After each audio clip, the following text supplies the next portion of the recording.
learning who owns the intellectual property of black imagination now is going to be a 21st century issue. Jazz is great, but who owns it? Blues is great, but who owns it?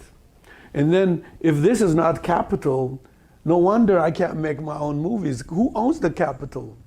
If black people, if you harvest, if black people have produced so much cultural wealth in, leave sport out, just in jazz and blues and gospel and American music that goes all over the world, how come they don't have a cent of that capital in order to extend and transform and transaction the future and the present imaginative process? How come they can't finance their own movie?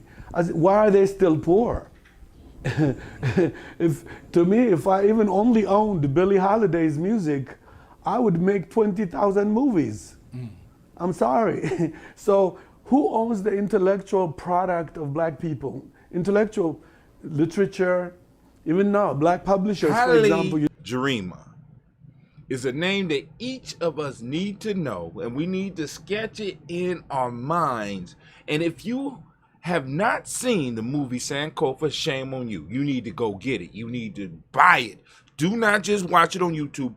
Buy it. Support this man's art and support what he's doing, because this brother changes lives. Because after you see Sankofa, you will never be the same. Now let's get this adventure started.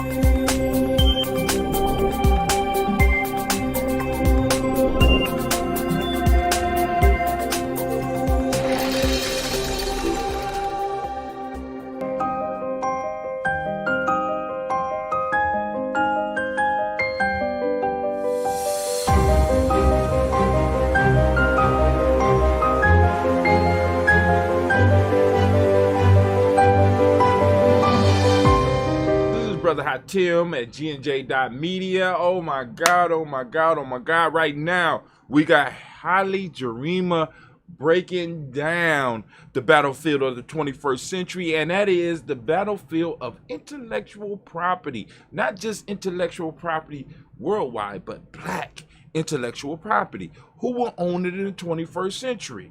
We have created tons and tons and megatons of creative products. We created jazz, we created blues, we created hip hop. And the question that needs to be part of the argument that we are having in this reparations battle and all these other battles, who owns that intellectual property?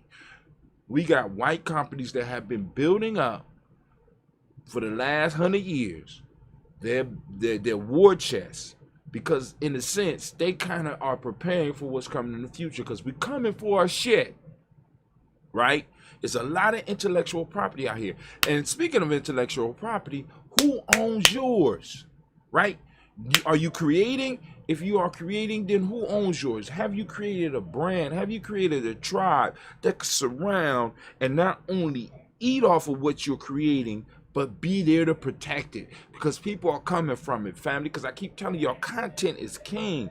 Family, listen, a lot of y'all are sitting on these brilliant projects, these brilliant ideas, and you're just sitting on them.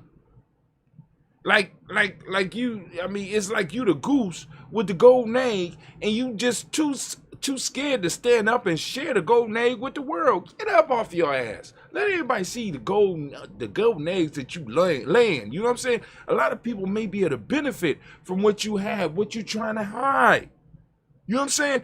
And we have to stand up not only for our own creativity, but we got to stand up for the creativity of our ancestors, because our ancestors left us a gold mine, but many of us don't realize it's a gold mine because we have been excluded from that part of the business. Family, let me tell you, right now the music industry is making billions off of the creativity of your ancestors. Right now the movie industry is making billions off the creativity of your ancestors. Right now every industry out there in some form or fashion is benefiting off of us, and we're not benefiting from the fact that they are able to benefit. They have established their borders, and they have to establish what they own. So they own the jazz recordings, they own the blues recordings, they own the movies. Family, one, We got to wage war to get back what's ours. And then on top of that, we got to establish our borders and start protecting what we are and will be currently creating. Many of you right now are nurturing babies that will grow up to be sensations, that will grow up and be the next Michael Jacksons, the next Spike Lees, the next whoever. He asked the question, if we have all of this creative capital, why is it that we can't finance our own movies? He said if he owned Billie Holiday's catalog alone, he will make 20,000 movies. Why? Because he will own the rights to all of the stuff that she has, and that money, when other people want to use Billie Holiday stuff, will have to come to him. But it's not coming to our community. It's financing other people's children's dreams, not ours. Family. We need to start talking about ownership. Ownership. And the first thing that you can establish is the ownership of your own stuff, and the money that we start compiling from what we start owning as groups, as families, as tribes. We could go on and throw some of that into a pot and have a pot so that we could go out and start fighting for the other intellectual property that truly belongs to us and should be financing us. Yo, this is Brother Hatem, and if you have a creative idea that you are sitting on, that you want to bring to the public, right, and you need help with that, you need to check with us at Geometry Journey. Inboxes on our Facebook page, inboxes on our YouTube page. Hit us up at gnj.media. You know what I'm saying? Let us know what help you need. We can help you with a social media campaign. We can help you develop your podcast. We can help you develop your streaming platform. We can help you create commercials. We can help you with your ebooks and your e-courses. That's what we do. So go and plug in and join the tribe.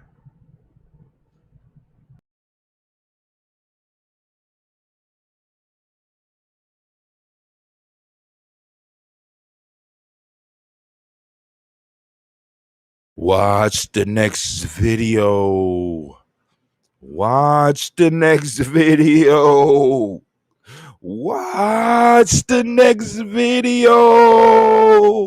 No, I'm just joking, family. Family, thank you for joining us. Be sure to catch us on the next video, family. Peace. Watch the next video. Watch.